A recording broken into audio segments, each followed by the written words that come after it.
Taxes got you puzzled? Let's simplify correcting those pesky errors in your income tax returns with this quick guide. First, head over to the Income Tax e-filing portal. That's Income-a-Tax-a-Vin.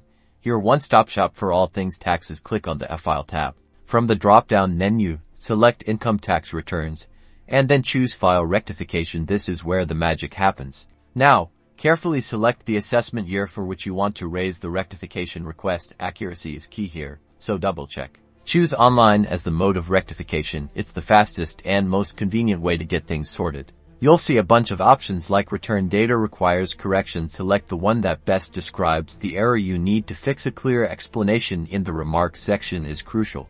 Next, upload any supporting documents that back up your rectification request. This will strengthen your case and help the Income Tax Department process your request faster. Finally, once you've reviewed everything, submit your request.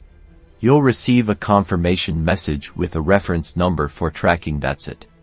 Now you can breathe easy. Your tax rectification request is on its way.